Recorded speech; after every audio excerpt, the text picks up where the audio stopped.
Grupo sa CDO City Drug Enforcement Unit diga siyudad sa Valencia.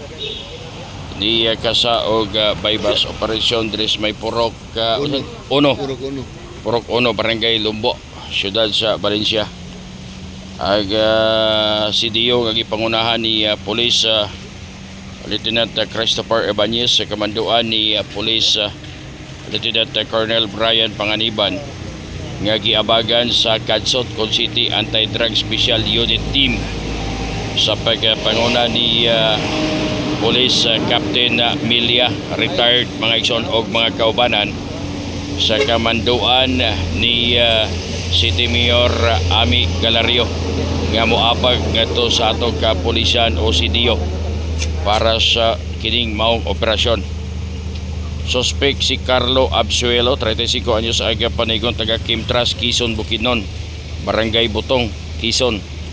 Upat ka sashi sa ginadili nga droga kung gilas pangalang Shabu.